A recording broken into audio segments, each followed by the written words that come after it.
Welcome to the show. The Council of Imams and Ulamas in Kaduna State say they have had enough of the talking and are demanding action from President Muhammadu Buhari over the bombing attack on the Abuja-Kaduna train, which left 9 dead, many injured and kidnapped. The council says the government must be held responsible for every single soul that was lost in the attack. In a statement issued by the council, the continuous application of sporadic tactics in fighting the bandits will not yield any desirable result. While sympathizing with Nigerians over the tragedy, the council is calling on the government to secure the villages and make the roads safe for citizens. Well, for more on this, I'm now being joined by the Secretary General of the Council of Imams and Ulamas in Kaduna State, Dr. Yusuf Yakubu Arrigasiyyu. So good to have you here, Dr. Arrigasiyyu. Let's talk about this statement of yours, which you pulled through earlier in the day, and you're actually saying that the government should be held responsible for what's happening. The insecurity is increasing and there's a need for more action. What prompted your action? I mean, we have been hearing so much from the Christian Association of Nigeria, but it looks like the Council of Imams has been a bit quiet. Can you just take us through why you're coming out in the open now? Well, thank you very much. Even before our statement becomes public, it's not that we are not talking. It's not that we are not talking. When you have access to leadership, you have ways and channels of communicating. You can try to utilize that purposes for that purpose. That is why sometimes we feel there are leaders that we can talk to, that they can talk to the president. They can talk to people concerned so that they can handle the issue very well.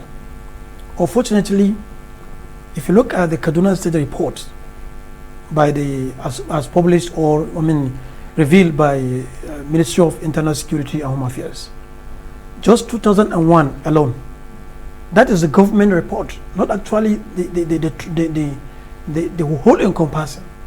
We have 1,902 or so that were killed only in Kaduna. We have about 3,000 people that were kidnapped only in Kaduna. So I was talking to you about 3 or 4 days. I received several calls from villages in Giwa, in Igabi, around those areas. The kidnappers were just, marching forward, attacking people, terrorizing people, killing people, what have you. And if you look at, if you go backward again in 2001 or so, you hear the Senate telling you that all that military requires in terms of funding, it was approved for them. Now you ask yourself, why? And it's also in October, if you remember, I think sometime in October, the same train line was, they were dispute whether it was bombed or whatever, but it has similar problem. Yeah, only it was that attacked with passengers sharing videos of what happened inside, but it looks like only that it does not affect human life at that time. There was no report of affecting human lives. Now we continue to ask ourselves, why should we, a Nigerian country, people, I don't know their size, but I don't think there are more than 5,000 or 10,000 bandits in Nigeria. How can a country like Nigeria continue to fold its arms, looking at these people, terrorizing people, killing life as sacrifice? You can't just play with the life. Do one life, not talk about thousands of lives. That is why the Ulama feels that it is high time that we talk to the president. He should now, if you maybe sitting down, let him stand up, because we've always receive promises. We receive promises. We're just hearing talking. We want to see action. Now, how have you been networking as religious groups to try to see how you can also reach out to these terrorists? I mean, we saw Shigumi trying to do all of that. I mean, but eventually it looks like he had some challenges. Some people were disputing if he was doing that to support the bandits who are now called terrorists, or it looked like he was working against the Nigerian state. Have you had any opportunity as Imams and Ulamas to actually talk with Sheikh Gumi on the need to actually see how these people can stop what they are doing? Because they are using the name of Islam to actually commit this crime. Well, I'm a student of Gumi, Sheikh Gumi. We've been in many fora with him where we're meeting. Sometimes we usually meet, and I know they understand his concern. If you look at these these terrorists or these bandits, they are of two classes. And that's our fear. The first set, if you look at them clearly, they were bandits because of what happened to them. Because they were maltreated. Okay, they were cheated by whoever they mention. But now the fear is now they are now recruiting people into their mix. Indoctrinating them. Those that doesn't have anything, nobody touched them, nobody did anything to them, but they were indoctrinated, they are being recruited and being indoctrinated. And that's our fear. So Sheikh Gumi has tried his best to start, talking to those people. But like I told you, those being recruited now, that they have never been holding 10 naira, 100 naira for themselves. And now they are kidnapping people, getting millions of naira. You don't think that these people will just likely just do it? It's likely these people cannot withdraw. And do you subscribe to what Malam Nasir El-Rufai, the governor of Kaduna State, said, that they should carpet bomb them? Because they're actually using this as a business enterprise and they are not willing to repent. 100%. You see, Malam Nasir El-Rufai will not speak. We have a what we call an extended security stakeholders meeting, which I do participate. The issue is, I am not happy with the way you see what the council saying of sporadic bombing or attacking. Now, this security, these bandits, they're also having their own kind of intellect. They also think the way you are thinking. They are human beings like us. Now, when they attack in Zamfara, you send military to Zamfara, pursue them for some minutes, and then you come back and relax. Until they move to Kaduna, killing people in Kaduna, then you now say military should follow them and bomb them. Then they move to Niger. As I'm talking to you now, in Niger State, I just read this morning, 20 people drowned in the water, trying to flee the attack of bandits. Yes, actually had the information. It's just understand. So saddening. The issue is, the military told us that they are aware, they know their locations. Governor El-Rufai says they are aware of their locations, maybe through intelligence or I don't know. Now, if you are aware of the locations of these people, why will you waste time in trying to deal with them? The excuse was that they were not declared terrorists. That was the excuse before. And of course, international human rights or what have you will now claim that we are killing people. Now, we are aware that the president have declared them a terrorist. If they have been declared terrorists, in fact, even they are not declared terrorists, somebody who hold arms, they killing people, and his location, you'll be waiting for human rights to protect your people. So we are concerned that if really what they are saying that they know their locations, is right, they know where they are, they need to pursue them, because whatever the military required was given to them. So they said in the assembly, and no military officer came out to refute, disclaim what the National Assembly said. That they've budgeted funds. They budgeted and were approved for them. So it means that they have all it takes to deal with this bandit. Now, we also need to know the role you're playing in educating people, because sometimes they go to commit these crimes, and just like we heard someone saying, one of the witnesses who spoke with us, actually saying that they were, chanting Allahu Akbar and all of that and committing those crimes. But we had Shigwimi actually telling us too, at some point, that some of these persons, when it got close to them, they are not even Muslims. They don't practice the real Islam that, we see around. Look, please, you understand these things. Where people use religious words, not necessarily that they are doing for Islam, for the religion. We have cases where, we have clergy pregnanting women in church, pregnanting people in the choirs, what have you. Why people Boko Haram chanting Allahu Akbar.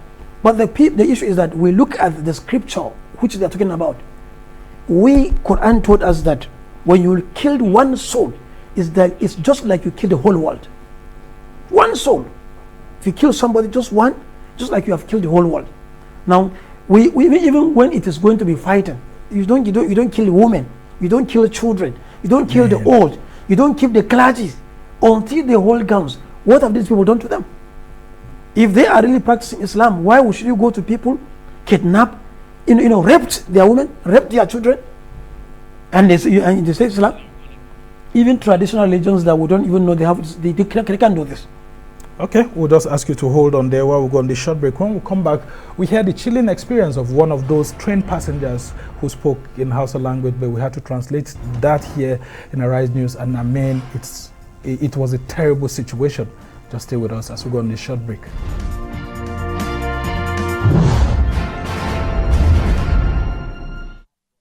Welcome back to the Horizon TV. I'm Somna Sambo, and you're still here watching us talk about the Abuja-Kaduna train attack and the role of religious clerics, especially that of Imams and Ulamas in the whole, in the entire chain.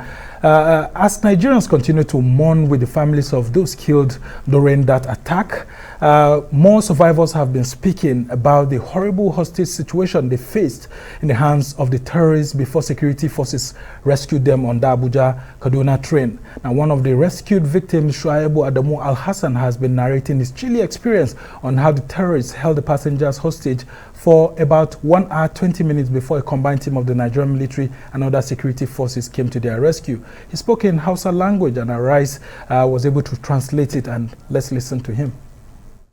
Unjustifiable because wasu kai forcing me ina course 20 na harbi ko boko suka yi kokarin forcing din shi. It was a very unjustifiable attack on us. I was in coach 20 when they kept shooting at the doors and trying to force their way inside the train. Upon entry, they continued shooting. There was even a young lady seated beside me, and before she could move and lie down on the floor beside me, a bullet hit her badly. Even before the train came to a halt after the terrorists had derailed it, they had already started firing at the coaches through the windows. There was even a lady who I had asked to serve me water prior to the attack, about 10 minutes before the bomb hit the train. I think she was the number one victim in our own coach because the bullets were flying around through the window. The other lady I mentioned earlier was also trying to stand up to find a way of lying down on the floor when the stray bullet hit her. I was also trying to adjust on the floor when the guns kept booming. You know, it was like a hill that we were stuck in after the train stopped, and the terrorists were by both sides of it. After the train derailed, eventually, we overheard them moving to the first-class coach, where some of them stepped down and forcefully moved out some passengers. They told the remaining terrorists in the first-class coach that any passenger who is not moving or refuses to be forcefully moved should be shot. They shot some people and left others. They later went to another coach where there were some union officials, I think about 4 chairmen of the NURTW or so, who had the unions in Sokoto or Zamfara states, but were coming from Abuja. Yes, they were there. I overheard them saying that they should shoot at the doors where people were hiding until they moved to coach 17. From there, they were removing people to be kidnapped. I overheard one of the terrorists asking his colleague, "Musa, why did you shoot that fellow?" And he replied that the shot passenger was wasting time, and that's why he had to be shot. It was after about 1 hour 15 minutes that we heard that rescue teams had arrived. I have never seen or heard of soldiers working so hard to rescue victims like what I saw. They tried their best to secure us indeed. The terrain was difficult, and they came with over 30 Hilux vehicles, including senior officers, but we soon heard some silence, only for a voice to speak later on. The security forces announced that they are soldiers and that they've taken control of the train and that we are safe now. They said that the injured will be attended to and that the dead will be evacuated. As for the policemen that are usually inside the train, they tried their best. They kept positioning themselves and replying enemy fire from the terrorists. But when they discovered that they were overwhelmed, they started pulling their police uniforms and laid on the floor among us so that they won't be identified as security men. They knew at a point that the terrorists were so much as they all had surrounded the train, and when the terrorists found their way into the coaches, they started forcefully removing passengers and forcing them into a van to move them into the forest as kidnapped victims. And what surprised me most is that the attackers are young boys between the ages of 18 to 20 who held sophisticated weapons. They spoke in Fulani and Hausa languages, and we all heard them.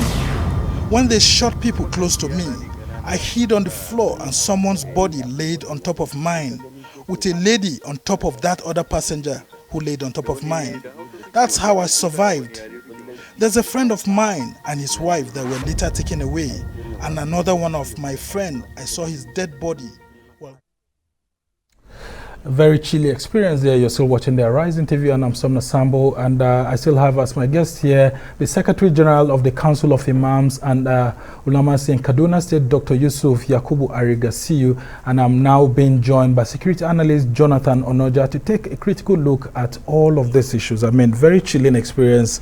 Let's start with you. I mean, you could hear the eyewitness, I mean, the victim here, explaining how all of that happened. Young boys 18 and 20, and like I said earlier on, he had said that they were chanting Allahu Akbar, said all sort of things, and they didn't spare the young, they didn't spare the elderly ones, they didn't spare anyone. I mean, they just kept, you know, killing people randomly, abducting people and putting them into vehicles and all of that. What do you make of such a situation? Now, from this statement, you should understand that these are criminals. Even if they shout Allahu Akbar, they are criminals because they did not use the Quran. They were calling Allahu Akbar to guide them. So they are just criminals. And you can see our complaint is this. Now, this man, the victim, is saying they stay for about 1 hour, 20 minutes or so without, in the hands of these criminals. No security intervention. No security intervention. So this is a problem. We are aware, like I say, like in October also, the same thing happened, only that there were not victims. Now, what tells us is just for us to understand that it could also happen. And the military or the security agent generally should also do something to protect the lives of the citizenry. Unfortunately, as I'm saying, even if it's one person that was killed, it does not deserve to be killed. And that's why you're all angry with President Buhari saying that yes. He should take responsibility of course, for this. Yes, the president should take responsibility, because if something happened and you are lucky that nothing happened tragically, you should be able to put machineries on the ground to protect and prevent further occurrence. Okay. But nothing was done to our understanding. Well, this is the same trend that the president's wife, Aisha Buhari, followed recently. I mean, we saw all the pictures coming out from it. But Onoja, we actually heard the version of the eyewitness on security forces that are usually in the trains. I mean, the policemen that are usually on the trains, that they kept firing to protect the passengers. They were about 7 in number. But at a point, when they saw that the criminals or terrorists had more firepower, they had to lie on the floor, and then they started removing their police uniforms so that they won't be identified with the passenger. They won't be identified as policemen when the terrorists get on board, and that was what happened. What do you make of all of these revelations? It's a failure on the part of the security personnel. I must tell you this, that it is unfortunate when we talk about security. It's not about Islam. It is not about Christianity. There are people unwarded for a cause. So you fight your life out of it. If it is in the process you die, it is a cost that you have to pay for. And I must say this, that when we talked about this personnel, even up to date, have we identified whether these personnel were kidnapped along or they are equally part of the witnesses? Up to date, we have not received any message from the Inspector General of Police, the positions of this personnel. I must tell you that for that alone, it is either you colluded with those bandits or it is a failure on your part as a security personnel that, look, if I deploy a guard to my, just take it to the level of a guard. I deploy a guard to my house or to your residence to provide security for you. And there are issues where he needed to report, and he did not report. What were their actions? Did they said they were able to respond, or they were able to reach out to the force headquarters for rapid response? Did they seek for the backup of the military or for paramilitary, or did they request for any assistance? What were their discussion? What were their excuses before pulling out this uniform? If there are failures, there's an attempt on your life, at least number one, you call your superiors. Please, we need backup. That's so if they have communication devices. I mean, because of course, for such even the passengers were complaining that their phones, there was no network there. I mean, the network was intermittent in one or two of the networks. The military or the paramilitary or the police officers we have in this train does not just use the mobile phone and you and I use. they use sophisticated radio telecommunications in such trains. You understand me? Even just ordinary patrols around the street or around the city centers, you see them using their radio communications. So you can't tell me that they don't have radios for such people in that. They could be able at least to, communicate from where the point of this incident to the terminal. Now, let's talk about the psychology of these criminals. When you hear them chanting religious, religious incantations or shouting Allahu Akbar, is it to actually draw a false narrative to make people want to think somehow? Or what do you think is the psychology? Because like he said, these are pure criminals. These are pure terrorists who didn't spare the young, the elderly. They didn't, when they were abducting people or killing people, they didn't say this one is Muslim or this one is Christian and all of that. What do you think is the psychology of an average terrorist like that? No, we must actually confess that terrorism, banditry, whatever it is, has no religion. It has nothing to do with religion. Unfortunately, a particular religion has been identified in most of these incidences. Even globally, we must accept the fact that most of the people who have been caught in line with this act of terrorism are either from the Islamic background. And recently, with the developments of visits to Shekau's house and also most of the bandit leaders or terrorism leaders or terrorist acts that have carried out terrorist acts across the nation, if you pay visits to some of their houses or to their hometown, you discover that they are either coming from an Islamic background. So it's more of like a decoy, actually. Actually, so it's unfortunate for these people in this other side of the world that felt that their religion have been used negatively, actually. Like he said, there were no issues of Quran. There was no Quran in this process, but they were just chanting Allah Akbar, and that could, trigger an opposition that a thought that this is people acting or, hunting down our brothers. So we have equally balanced this discussion before, like when Gomi came on board and said it was the Christian soldiers, they have been killing the bandits or whatever he calls them. We said no, this shouldn't be, because you are going to tear the center and now make further cases that we are now fighting ourselves against religion. Okay. So it is not about people fighting people for a case of religion. It is we now as a people identifying them and crushing them to the latter. That's what we need to do. Okay, and I come to you, Dr. Arrigasiyyu. What are you doing as a body of clerics to actually unite Nigerians together? Because this fight against terrorism has to be one that all religions come together, all people come together, communities provide information to security forces and all of that. Because let's be fair to the security forces, they can't be everywhere.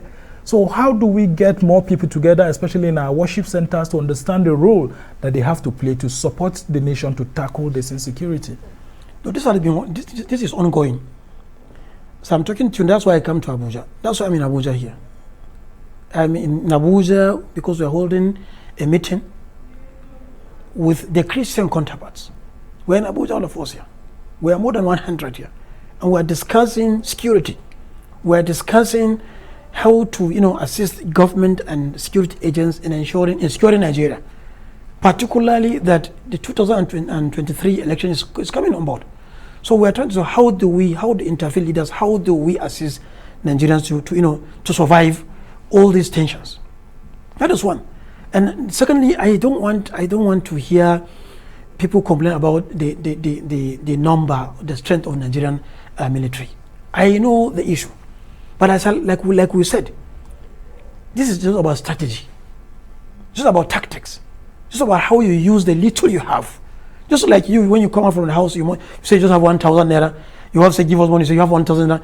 You only use the 1,000 to do what is needful. But today, as I'm talking to you, look at our ministers, look at our governors, look at our commissioners, look at all those big men. Most of them are being protected or guards by the security that were complaining that there are many. And like I said earlier, we were told that these militaries said they know the locations of these bandits. They know their locations in Sokoto, they know their locations in Kaduna, they know their locations in Niger State and other places. So why are you waiting until these guys come out to strike, killed life before you start following them. No. Like what happened in the train, the train issue. They killed. Some people are also beginning to say, I mean, before the train issue, we had southern Kaduna where over 50 persons were killed. Yeah, yes, is it because some elites were actually in this train? That's why the government is acting. The same response is different from that. Look at what happened in Niger. We actually heard of, for example, a mosque where these terrorists got in, they killed the imam, they killed about 200 people worshippers inside the mosque. I mean, how have you, as a group of imams, been able to take this? Because I've been reading about it severally. I mean, I've just Googled it. You see one chief imam killed in Sokoto, 4 chief imams killed in Kebbi State. You know, the thing is that this has got a very bad effect on even you Islamic clerics, that they are coming for you at the moment. You see, some of us, as I'm talking to you now, we're sacrificing to speak out because we believe that you can die at any time. Those people that died on the train on Monday, it's not that they offended God. When you're speaking out, sometimes are you usually afraid that they may also come for you? I'm not afraid, but I know when Boko Haram was attacking Kaduna, we came out to speak. I led my community to flush Boko Haram. I led them. I spoke to the media and I led them to flush Boko Haram in my community. I don't fear to die. I can sacrifice, I am sacrificed, and I will sacrifice my life for others to survive. But we can't continue to keep quiet. We can't continue to be holding our hands because we are afraid to die. If all of us continue to fold our hands because we are afraid to die, then nobody talks again, and nobody speaks, and nobody works for it. And which is the intention of the terrorists, to actually bring fear. Now, let's talk about how these terrorists actually use this psychology, because we in the media too are trying to see how we caution ourselves from giving them the much needed oxygen of publicity, which is what they usually want. But how do we tackle this issue of, these people actually targeting specific assets? Look at the trains right now. They did that at the airport, they did that at the NDA, and now they've targeted the trains again. They are very key and strategic. How do we curtail these attacks on national infrastructure? Well, for us to have this in curtail, we must then bring people to those who are responsible to be held responsible. Are you me? We can't have people in government that you build train stations and you don't put facilities, or you don't put adequate facilities in place to monitor or to secure the life of people these trains will convey. The incident attacks in NDA was just a slap on our national security. And then, before this attack on Monday, prior to this attack, there were incidences, or there were threats even before now. And even some locals said, excuse me, we found some persons, or we discovered some persons were in large numbers of motorcycles going into places unintercepted in Kaduna, where they have all security formations around. So it is time for us to start holding people accountable. From Monday till now, I want to say, what is the position of the Inspector General of Police? Then number 2, what is the position of the Minister of Transportation? Well, we saw him actually visiting the scene. No, we must go over this cultural surveillance contract, which he had applied for, wasn't approved. Excuse me, we must go out of this normal cultural display of visiting hospitals or victims in the hospitals and making them feel, having that psychology that you are sympathetic. No, we said no to it. It is time people are held accountable. You build train stations. What are the surveillance mechanisms put in place? Number 1. Number 2, before a train should move from one destination to another, what were the clearance checks that were done inside the train as to check whether there is a bomb implanted or not? Number 3, they have therefore gotten the promises of that we are going to use a helicopter to escort trains from one destination to another. Well, it was number 4 at some point. Where we didn't see that happen on Monday. We never see that happen on Monday. So we have failed on intelligence gathering. Number 2, we talked about the service chiefs before now. Yes, they gave us some succor when they came in on board, and we saw some displays of capacity. But unfortunately, they are relaxed now. So people should be held accountable. When you fail, there should be penalty. I saw the managing director of the Railway Corporation. What was he saying? That we should be hopeful. It is time we don't believe in hope anymore. Let's activate this hope into work. Interesting. As we try to round off this conversation, let's try to build a national conversation around the next set of leaders we'll be having in 2023. What should Nigerians take as very important while electing leaders, especially when it comes to issues of security? No, look, generally, we look at someone that was tested and proven of integrity beyond reasonable doubt. Didn't we have that in Buhari in 2015? No. We people, you see, let me tell you the psyche of the poor. The poor were made to understand, or were made to believe that if I see you with a car, I don't even know how you are just a thief. And though they believe that Buhari of 1984, is it 1984? 1984 will do something. Unfortunately, when it comes, a lot of things happens. I don't want us to talk about that. But now we can see, we can find out, but even though I've already lost hope, because even the form for some elective offices were so high that a poor man like me, if I want to contest, I cannot even go close. because of just to vote for. So from there, you have already closed, the chance of getting even credible people that will come and even contest for you. That's just my thinking. That's a very strong point indeed. And finally, from you, how do we put security at the core of our strategy for electing credible leaders that will help secure the nation? We must understand, for a country to strive, for a country to flourish, security is one of the fundamentals. Security is first and last. So for any leader coming into office in 2023, questions Nigeria should be asking: what have you done before?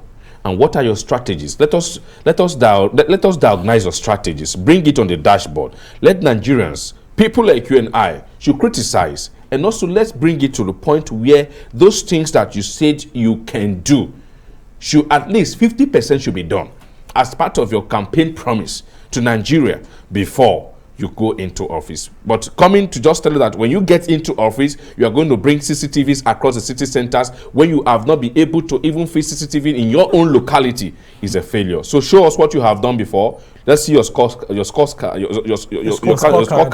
and then we'll now see how to project you for the future. Very interesting. Jonathan Onoja is a security consultant who is based in the nation's capital, Abuja here. And Dr. Yusuf Yakubu Arrigasiyyu, we just hope to have you again so that we'll, talk about this perspective of Imams, Ulamas combining strength with other religious leaders to secure the nation, bring out a new narrative in the fight against insecurity. Most thank you for joining us. He is the Secretary General of the Council of Imams and Ulamas in Kaduna State.